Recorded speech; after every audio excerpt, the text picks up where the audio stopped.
굿TV 시청자 여러분들, 천세종 목사입니다. 훈민복음 세상을 깨우는 말씀에 오신 것을 환영합니다. 오늘도 귀한 분들 패널로 참여해 주셨습니다. 반갑습니다. 안녕하세요. 반갑습니다. 네, 지난 시간에 우리가 바울은 왜 구원을 이루라고 했을까? 그런 제목으로 공부를 하였습니다. 오늘은 바울은 무엇을 자랑하고 싶었을까? 그런 제목으로 같이 말씀을 공부하도록 하겠습니다. 지난 시간에 우리가 구원이 무엇인가에 대해서 배웠습니다. 두렵고 떨림으로 너희 구원을 이루라. 그렇게 사도 바울이 말했던 것을 살펴보았습니다. 오늘은 13절부터 말씀을 좀 더 깊이 살펴보도록 하겠습니다. 먼저 13절 읽어보겠습니다. 장혜원님. 너희 안에 행하시는 이는 하나님이시니 자기의 기쁘신 뜻을 위하여 너희에게 소원을 두고 행하게 하시나니. 아멘. 아멘. 이 부분을 제가 한번 좀 번역해 보았는데요. 천천히 읽어 드릴 테니까 한번 들어보십시오. 너희 안에서 역사하시는 분은 하나님이시다. 그 하나님은 너희로 소원을 가지게 하시고 애쓰고 수고하게 하신다. 하나님께서 기뻐하시는 것을 위하여. 그렇게 번역을 해볼 수 있겠습니다. 먼저 이야기하는 것은 우리 안에 행하시는 분이 계신다는 겁니다. 그분이 누구시라는 겁니까? 하나님이시다라고 하는 것입니다. 하나님께서 하나님의 영으로 우리 가운데 임재하시고 우리 가운데 역사하신다. 그렇게 말씀해주고 있습니다. 그 하나님의 영이 누구이십니까? 성령님께서 우리 가운데 함께 하신다. 그렇게 말씀해주고 있습니다.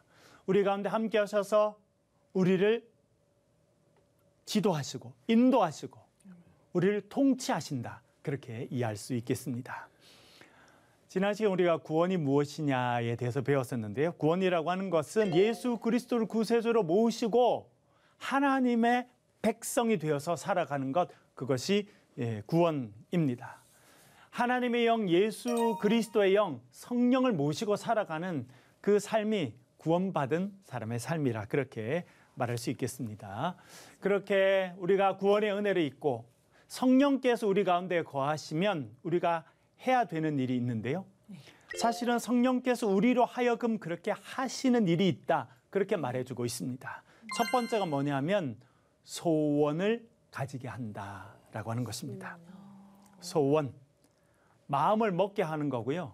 뭔가 소망하는 게 생기게 하고 뭔가를 이루고 싶은 소원을 우리에게 허락해 주신다라고 하는 것입니다. 그때 말하는 소원은요, 내 육신이 원하는 소원이 아닙니다. 내 안에 있는 욕망이 지시하는 소원이 아니고 하나님께서 기뻐하시는 것을 하고자 하는 그런 소원이 생긴다. 그렇게 말씀해 주고 있습니다. 두 번째는요, 우리로 하여금 애쓰고 수고하게 하신다. 그렇게 말씀해 주고 있습니다. 무엇을 위해서 애쓰고 수고하게 하실까요? 하나님 나라의 영광을 올릴 수 있는, 하나님 나라의 영광이 되고 하나님 기뻐하시는 일을 마음에 품게 하시고 또 그것을 감당할 수 있는 힘을 주신다. 그렇게 말씀해 주고 있습니다. 여러분, 제가 하나 여쭤볼게요. 교회 다닌다라고 하는 것과 예수를 믿는다 같은 말입니까? 다른 말입니까? 다른 말입니다. 아, 다른 말이다. 어떻게 다른가요? 우리 김진님, 어떻게 다른가요? 예수님을 믿는 사람은 예수님을 주로 삼고 네. 아버지를 삼고 그리고 예수님과 살아가는 거고, 교회를 다니는 사람은 종교인 같이 어떠한 종교를 믿으러 가는 거 아닌가. 그러네요. 아주 정확하게 설명해 주셔서 감사합니다. 네. 생각보다 괜찮은 사람이죠.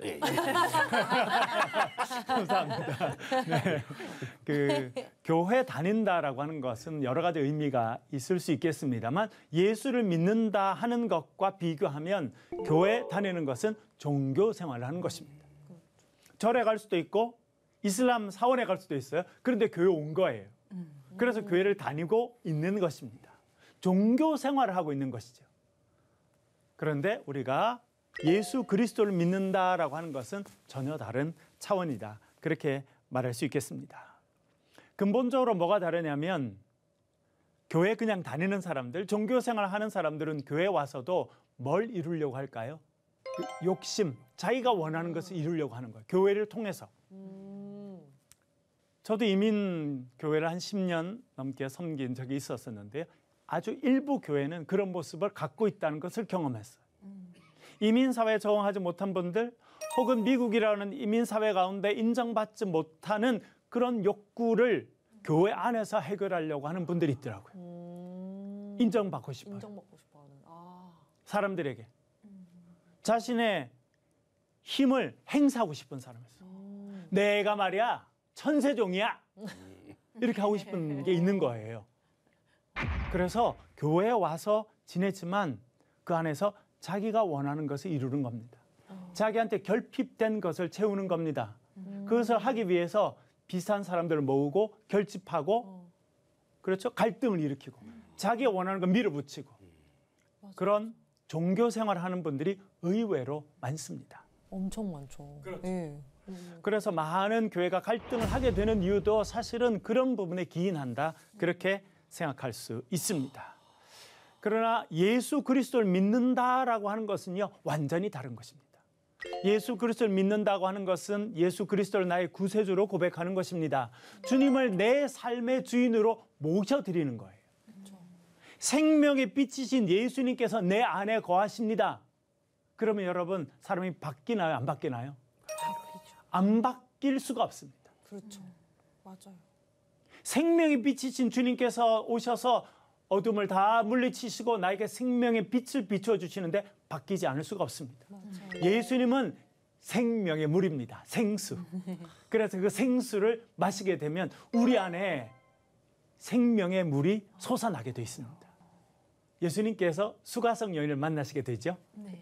목말랐던 여인. 그래서 사람들한테 상처를 많이 받았어요. 그래서 사람들이 다니지 않는 가장 뜨거운 시간에 물을 뜨러 온 그 여인을 예수님께서 만나십니다. 그리고 생수를 선물로 주십니다. 그 여인이 예수 그리스도를 만남을 통해서 생수를 마시게 됩니다. 어떻게 됩니까? 변화되죠. 그렇죠. 제일 큰 변화는 물동이를 던졌어. 버려뒀어요. 너무나 소중했던 물동이를 버려두고 그리고 어디로 달려갑니까? 집으로 달려갑니까? 동네. 마을로. 마을로 달려. 만나기 싫었던 사람들 만나기 싫어서 동네 사람들 눈 피하기 위해서 가장 뜨거운 그 시간을 골라서 물 뜨러 왔던 여인이 동네로 달려 들어갑니다. 사람들에게 말합니다. 와보라. 이분이 그리스도가 아니냐. 그리스도를 전파하는 인생으로 바뀌게 됐다는 거예요. 여러분, 예수 그리스도를 만나면 변화됩니다. 예수 그리스도를 내 삶의 주인으로 믿고 모시고 살아가면 반드시 변화되게 됩니다. 내가 교회를 30년 다녔는데 별 변화 없더라. 예수 믿은 거예요? 교회 다닌 거예요? 교회 다닌 거죠. 잘 생각해 볼 필요가 있습니다. 맞아요. 하나님의 영이 우리 가운데 임하십니다. 우리가 예수 그리스도를 구주로 고백하고 예수 믿는 자로 살아가면 예수님께서 내 삶에 찾아오시고 내 삶의 주인이 되셔서 나를 이끌어 가십니다. 그러면 우리가 변화된 인생이 된다는 거예요. 하나님 기뻐하시는 일을 추구하게 되고 하나님의 뜻이 무엇인가 궁금하게 됩니다. 여러분, 살면서 뭐가 제일 궁금하십니까? 어떤 분들은요, 주식이 어떻게 되는지 제일 궁금해요. 아침에 일어나자마자. 한국뿐만 아니라 미국도 어떻게 되는지. 그렇죠? 네. 아파트가 어디에 값이 오르는지 내리는지 그런 게 궁금한 사람이 많아요. 그렇죠.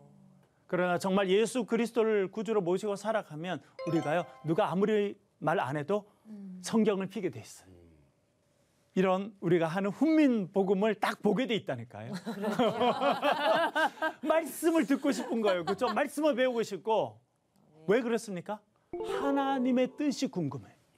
하나님 기뻐하시는 일이 무엇인지 궁금합니다.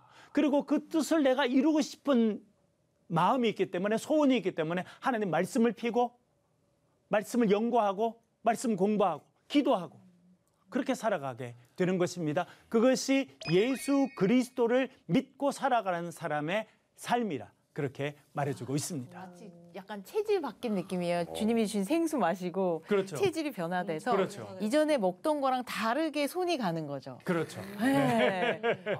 다른 것 같아 이제. 그렇죠. 채식 좋아하다 채식 좋아하는 네, 네. 주식이 손에 안 가고 혼비복음이 보고 싶고. 그렇죠. 네, 그렇게 성경이 갑자기 궁금해지고. 그렇죠. 네. 아무도 시키지 않아도 말씀을 펴서 읽고 묵상하고 기도하는 그런 삶을 살게 된다는 것입니다. 지난 시간 살펴본 것처럼 사도 바울이 말합니다. 두렵고 떨림으로 너희 구원을 이루라. 그거예요. 두렵고 떨리는 마음을 갖는 거예요.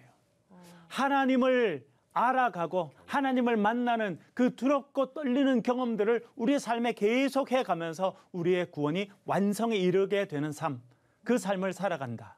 그것이 예수 그리스도를 참되게 믿는 사람의 인생이라. 그렇게 말씀드릴 수 있겠습니다. 근데 거기서 두려움은 어떤 두려움일까요, 목사님? 경외함. 경외함이죠. 정확하게 말씀하셨네요. 하나님을 네. 두려워하는 마음. 예, 사실은 이것은 하나님을 두려워한다는 거예요. 왜 두려워합니까? 하나님을 경외하기 때문에, 공경하기 때문에 다시 두려움이 찾아오는 것입니다. 근본적으로 하나님, 신이신 하나님과 우리 인간은 근본적인 차가 있기 때문에 피조물인 인간이 하나님을 경험하게 되면 첫 번째 감정은 두려움, 무서움, 두려움. 그래서 그 두려움이 경외함으로 우리의 삶에 있게 됩니다. 그럼 그 뒤 떨림은요, 목사님? 이렇게 무서워서 떠는 거예요? 아니면 설레이는 그 떨림이 어떤 뭐 느낌인가요? 무서워서 떤다기보다는 처음에는 두려움과 무서움이 찾아오게 돼 있죠. 그렇죠? 이사야도 보면 화로다 나여 망하게 되었도다. 그렇게 하잖아요. 이사야도 두려움, 무서움을 경험하게 됐지만 나중에는 그 떨림이라고 하는 것은 감격? 하나님, 네, 감격. 그쪽으로 점점 가는 거죠. 처음에는 무서워서 떨다가 나중에는 와, 하나님이 나를 구원하셨어. 나 같은 사람을 통해서 역사하셔.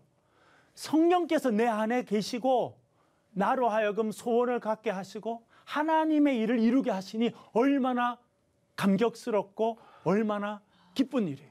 그런 의미에서 두려움, 그런 의미에서 떨림, 기대, 어떤 그런 삶으로 구원으로 나아가라. 그렇게 말씀하신다. 이해해 볼 수 구원을 있겠습니다. 이루어가는 자세, 구원을 바라보는 우리 마음의 자세를 말씀해 주시는 그런 것 거군요. 같습니다. 두려움과 떨림. 네. 아, 감동적인데요. 네. 이렇게 구원을 향해 달려가고 있는, 구원의 은혜를 이미 입었지만 구원의 완성을 향해 달려가고 있는 그리스도인들이 하지 말아야 될 게 있습니다. 그래서 이렇게 이야기하고 있는데 14절 읽어보겠습니다. 김진님. 모든 일을 원망과 시비가 없이 하라. 아멘. 아멘. 모든 일을 뭐 없이 하라고요? 원망과 시비가 없이 하라. 아우 주여. 먼저 뭘 하지 말라는 겁니까? 원망하지 말라. 그렇게 말해주고 있습니다. 원망이라고 번역된 단어가 있는데요. 공귀스모스라고 하는 단어입니다. 네. 공귀스모스라고 하는 단어. 원망이라고 불평이라고 번역될 수 있겠는데요. 여쭤볼게요. 성경에 이 원망과 불평을 완전히 전문가, 프로페셔널하게 하는 사람들이 있었어요. 누굴까요? 그 광야에서 광야의 이스라엘 백성들이 그랬어요. 네. 아주 전문가예요. 훈련 안 받아도 모든 사람이 너무 잘했어요. 대표적인 걸 읽어볼게요. 출애굽기입니다. 16장 8절 읽겠습니다. 박찬송님. 모세가 또 이르되 여호와께서 저녁에는 너희에게 고기를 주어 먹이시고 아침에는 떡으로 배불리시리니 이는 여호와께서 자기를 향하여 너희가 원망하는 그 말을 들으셨음이라. 우리가 누구냐? 너희의 원망은 우리를 향하여 함이 아니요 여호와를 향하여 함이로다. 아멘. 아멘. 여기 원망이라는 단어가 나오고 있죠. 네. 이것이 공귀스모스라고 하는 단어입니다. 물론 여러분 잘 알다시피 구약 성경은 어떤 언어로 적혔습니까? 히브리어죠. 공귀스모스는 헬라어입니다. 그래서 구약 성경, 히브리어로 적힌 구약 성경을 나중에 헬라어로 번역하게 되는데 그것을 70인역이라고 말합니다. 그래서 70인역에 보면 이 원망이라는 단어가 원망과 시비가 없이 해라라고 할 때 쓰였던 공귀스모스라는 똑같은 단어가 쓰인다는 거예요. 이스라엘 백성들 어디 살았습니까? 처음에? 애굽에 살았어요. 거기서 어떤 상태로 살았습니까? 그 종이었죠, 종. 노예로. 그렇죠, 노예로. 노예로 네, 노예로 살았어요. 맞아. 하루 종일 땡볕에 서서 일해도 잘못한다고 채찍 맞고 그렇죠. 밥도 제대로 못 먹고 너무 힘들었어. 그래서 살려달라고 하나님께 기도했습니다. 하나님께서 모세를 보내시고 건져주셨습니다. 기뻤죠. 그렇죠. 그런데 금방 뭐가 시작됐습니까? 원망이 시작됐어요. 금방 불평할 일이 생기는 거예요. 뭐가 나타나서 홍해가 나타났잖아요. 앞으로 가지도 못하고 뒤에 보니까 애굽 군사가 따로 불평과 원망을 쏟아냅니다. 하나님께서 모세를 지시하셔서 지팡이를 착 내미니까 어떻게 됐어요? 갈라져라. 홍해가 착 얼마나 멋있었겠어요. 정말 이 역사상 처음이자 거의 마지막으로 경험한 그 위대한 바다가 갈라지고 그 마른 땅처럼 건너가는 기적을 경험했어요. 그렇게 딱 하면 원망이 끝나야 될 텐데 조금 지나니까 목이 말라. 그러니까 또 원망해. 목 말라요. 보니까 물이 나타났어. 가서 벌컥 먹으려 했는데 물이 너무 쓰네. 마라를 만나게 됩니다. 너무 쓴 물. 끝도 불평해. 그래서 모세가 하나님 지시 따라서 나무를 집어넣었더니 쓴물이 달아져서 마시게 됐습니다. 조금 걸어가요. 이번에 배고파 죽겠어요. 원망해. 너희들 원망하는 그 원망이 우리를 향한 것이 아니라 그 원망이 누굴 향한 것이다 모세가 말합니까? 하나님을 향한 것이다. 그렇게 하지 말라라고 이야기하고 있습니다. 그런 원망 하나님께서 싫어하신다는 거예요. 우리의 삶에 불편하고 어렵고 힘든 일이 있을 수 있습니다. 그거는 우리가 불평과 원망으로 쏟아내야 되는 것이 아니라 하나님께 드리는 기도로 아뢰야 된다. 그렇게 이해할 수 있겠습니다. 또 하지 말아야 되는 게 있습니다. 시비라고 돼 있는데 시비, 다툼이라고 하는 뜻이라 그렇게 이해해 볼 수 있겠습니다. 헬라어로는 디알로기스모스. 조금 이 단어 좀 긴데요. 디알로기스모스라고 하는. 모스는 다 똑같아요. 모스가 이렇게 계속 나오네요. 무슨 뜻이냐면 자기 생각을 갖고 자기께 맞다고 서로 다툼, 언쟁하는 것을 말합니다. 논쟁하고. 예. 논쟁하는. 그것을 시비한다, 다툰다 그렇게 이야기했습니다. 그것을 하지 말라는 거예요. 디모데전서 2장 8절 한번 읽어보겠습니다. 장영원님. 그러므로 각처에서 남자들이 분노와 다툼이 없이 거룩한 손을 들어 기도하기를 원하노라. 아멘. 디모데전서는 사도 바울이 이제 디모데에게 써준 편지입니다. 목회를 하고 있는 디모데에게 교회 남자 성도들에게 가르치라는 거예요. 뭘 가르치라는 겁니까? 남자들은 뭐 하지 말라고요? 분노와 다툼을 하지 말라. 화가 날 수 있어요. 그렇죠? 마음이 언짢을 수 있고 화가 날 수 있지만 그게 분노로 폭발해서 다툼으로 이어지면 안 된다는 겁니다. 여기 다툼이라는 단어가 여기서 나오는 그런 단어입니다. 그렇게 화를 내고 분노하고 그래서 결국 옆 사람과 다투고 그렇게 하지 말라는 거예요. 쉽습니까? 어렵습니까? 어려워요. 쉽지가 않습니다. 우리 한국 남자들뿐만 아니라 아마 거기 초대교회 남자들도 그랬었나 봐요. 그렇게 다투는 거 대신 해야 되는 게 있습니다. 뭘 하라는 겁니까? 뭘 하고요? 거룩한 손을 들어서 왜 거룩한 손이라고 했을까요? 이렇게 들어서 우리가 기도할 때는 이렇게 예. 아마 간절히 기도할 때는 이렇게 두 손을 들고 하는 것 같고 그렇게 하나님 앞에 손을 드는 자체가 벌써 거룩한 행위가 되는 거예요. 그래서 거룩한 손을 들고 하나님께 기도해라. 분노하고 자기가 맞다고 싸우지 말고 하나님 앞에 아뢰고 말씀을 드리라는 거예요. 이렇게 하지 말고 이렇게. 네, 그렇죠. 이렇게 하지 말고 이렇게. 네. 옆 사람한테 이렇게 하지 말고 이렇게. 그렇게 하고 살아가라 말씀해주고 있습니다. 또 2장 15절 읽어보겠습니다. 2장 15절요. 김진님. 네. 이는 너희가 흠이 없고 순전하여 어그러지고 거스르는 세대 가운데서 하나님의 흠없는 자녀로 세상에서 그들 가운데 빛들로 나타내며. 아멘. 그렇게 원망도 하지 말고 다툼도 하지 말라라고 한 이유는 뭐냐면 너희가 흠 없고 순전하여서. 하나님께서 우리에게 원하시는 것이 있습니다. 그것은 무엇이냐면 우리가요 순결한 자녀가 되는 거예요. 흠이 없는 자녀들. 이것은 뭐 우리가 완벽하다라고 하기보다는 최선을 다해서 우리의 삶의 부정을 제거하고 더러운 것을 제거하고 하나님께 드려지는 정결한 신부와 같은 모습이 되라 그렇게 말씀해 주시고 있는 것입니다. 그런데 우리가 경험하는 세상의 현실이 있어요. 그것을 이렇게 써놨습니다. 어그러지고 거스리는 세대 가운데서. 우리가 살고 있는 세상은요. 어그러지고 거스리는 세상이라는 거예요. 어그러졌다라고 하는 뜻은 삐뚤어졌다 그런 뜻을 갖고 있습니다. 여러분 운전할 때 똑바로 돼 있는 길을 가기가 좋습니까? 꾸불꾸불한 길을 가기가 좋습니까? 그렇죠. 세상은요 똑바르지 않다는 거예요. 삐뚤어져 있다는 겁니다. 굴곡져 있다는 것입니다. 그리고 거스린다라고 하는 말은 왜곡돼 있다, 썩었다, 부패했다 그런 의미를 가지고 있습니다. 여러분 보세요. 성경이 우리에게 대단히 중요한 걸 말합니다. 세상은 이왕 삐뚤어져 있어요. 왜곡돼 있습니다. 더러워요. 온전하지 않습니다. 정의롭지 않아요. 그걸 보면서 그게 달려들어가지고 화내고 분노하고 그렇게 하지 말라는 거예요. 오히려 거룩한 손을 들어서 기도하면서 하나님 앞에 정결하고 순결한 사람으로 살기 위해서 노력해라. 그렇게 말씀해 주고 있습니다. 그리고 뭘 하라고 말합니까? 뭘 하기 위해서요? 하나님의 흠없는 자녀로서 이 세상에서 그들 가운데서 뭘 나타낸다고요? 빛을 나타낸다. 그렇게 말해주고 있습니다. 세상은 어둡습니다. 희망이 없어요. 왜곡돼 있습니다. 썩어가고 있습니다. 그런데 희망이 있어요. 누구한테 희망이 있다는 거예요? 예수 그리스도를 구주로 고백하고 살아가는 우리들에게 희망이 있다는 거예요. 생명의 빛이신 예수 그리스도를 모시고 살아가서 생명의 빛이신 예수님의 빛이 비춰지는 우리들 하나님의 정결한 자녀들에게 희망이 있다. 그렇게 말해주고 있습니다. 그래서 우리를 부르셨다는 겁니다. 그래서 이 굴곡진 세상 가운데 그리스도의 빛을, 생명의 빛을 비추는 인생이 되라 말씀하고 있는 것입니다. 2장 16절도 읽어보겠습니다. 박찬송님.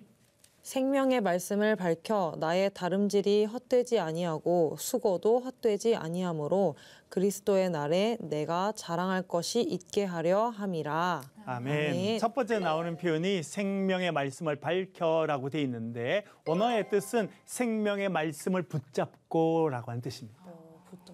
세상에 빛을 비추기 위해서는요 내 능력으로 안 돼요. 그래서 우리가 뭘 붙잡아야 된다는 거예요? 생명의 말씀을 붙잡아야 우리가 세상의 빛을 비추는 인생이 된다는 것입니다. 증명이 되는 것 같아요. 말씀을 조금 열심히 읽은 주간에는 삶이 조금 다르고요. 그렇죠. 논 주간은 뭐가 안 좋아도 계속 힘들고 안 좋고 정신을 못 차려요. 놓으면 제 삶이 그냥 증명이 되는 것 같아요. 말씀대로 살아가는 분이 또 계셔서 감사하고요. 생명의 말씀을 붙잡아야 세상의 빛을 비추는 인생이 된다는 것입니다. 그렇게 권면하는 이유가 있습니다. 그것이 무엇입니까? 나의 다름질이 헛되지 아니하고 나의 수고도 헛되지 아니하고 그리스도의 날에 내가 자랑할 것이 있게 하려 함이라 말합니다. 목사님 다름질이 혹시 다름질? 그렇죠. 다름질. 달려가는 거. 그렇죠. 달려가는 거. 네. 인생의 경주 같은 거죠. 그렇죠? 사도 바울은 말씀드린 것처럼 고린도 같은 데에서 있었던 이스미안 게임, 지금 말하면 올림픽 게임 같은 것을 좋아했던 것 같고 거기서 자주 봤던 것 같습니다. 그래서 거기 트랙을 달리고 길을 달리는 운동선수들을 보면서 우리의 삶이 마치 저렇다고 생각했던 것 같아요. 그래서 나도 하나님께서 부르신 표대를 향해요. 우리 이제 3장 배울 때 나옵니다. 하나님 불러주신 그 목표를 향해서 달려가는 선수와 같다 생각했어요. 그래서 나도 그렇게 열심히 달려가고 애쓰고 수고하는데 나의 애쓰고 수고하는 것이 헛되지 않길 바란다라고 말했습니다. 그렇게 헛되지 않으면 어떤 일이 있을 거냐면 그리스도의 날에 여러분 그리스도의 날이 언제겠습니까? 주님 다시 오시는 날. 주님 다시 오시는 날. 우리가 주님을 다시 만나야 되는 날. 5달란트, 2달란트, 1달란트 받은 종들이 있었죠? 네. 멀리 갔던 주인이 다시 돌아오죠? 그러니까 어떻게 합니까? 종들을 부르죠. 네, 아이고 무서워. 다 모여라. 5달란트, 2달란트, 1달란트 어떻게 했는지 계산해 보자. 그날이 그리스도의 날이에요. 다 열어봐. 그렇죠.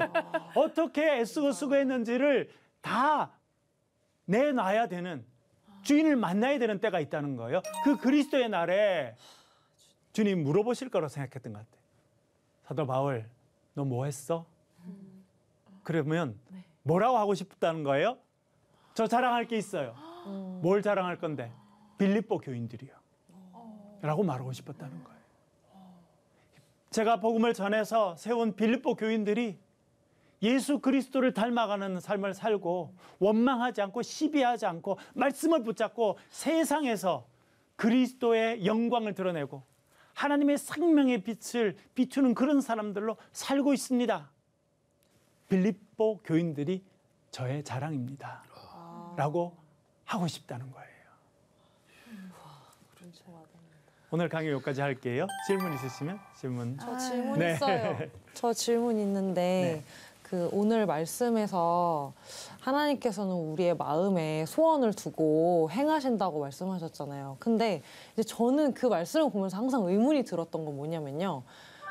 근데 그게 하나님의 소원인지 그게 나의 욕구인지 어떻게 구별할 수 있을까에 대한 부분이 좀 아주 궁금해요. 핵심적인 내용이에요.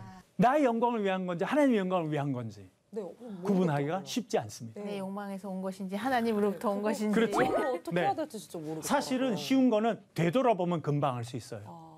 되돌아보면 이게 하나님의 일이었구나. 내 영광을 위한 일이었구나. 되돌아보면 쉬워요. 그러나 앞에 있는 거는 구분하기가 어렵습니다. 사실은. 그거는 뭐 목회자든 신학자든 누구에게도 다 어려운 일이라고 생각이 되는데 우리가 하나 믿고 살아가야 될 건 뭐냐면 하나님 우리를 선택하셔서 구원의 백성 만들어 주셨습니다. 네, 성령을 보내주셔서 우리의 삶을 인도하고 계시죠. 네. 그래서 우리가 그 성령의 인도하심을 받고 기도하면서 하나님 영광 위해서 살기 위해서 몸부림치며 살아왔다고 하면 앞으로 그렇게 살아간다고 하면 지금 나에게 주신 하나님께 주신 그 소원은 하나님의 영광을 위한 일이라고 믿고 살아가는 거예요. 그렇네요. 내가 이때까지 뭐 교회만 아까 말씀드린 것처럼 교회는 다니고 종교 생활을 했지만 정말 예수님 만난 적도 없고 예수님의 영광, 하나님의 영광을 생각한 적이 없다. 그런데 꿈이 있다. 이건 내 영광을 위한 것일 가능성이 많죠. 그러나 내가 늘 주님과 동행하고 성령의 인도하심을 받으면서 하나님 기뻐하시는 일을 고민하고 사는 중에 꿈이 생기고 비전이 생겼으면 그건 하나님께 주신 것일 가능성이 많다. 그렇게 생각할 수 있겠습니다. 오늘은 우리가 바울은 무엇을 자랑하고 싶었을까? 그런 제목으로 말씀을 나누었습니다. 다음 시간에는 바울의 아들은 어떤 일을 했을까? 그런 제목으로 같이 말씀을 살펴보도록 하겠습니다. 네, 오늘 함께해 주셔서 감사합니다. 수고하셨습니다. 감사합니다.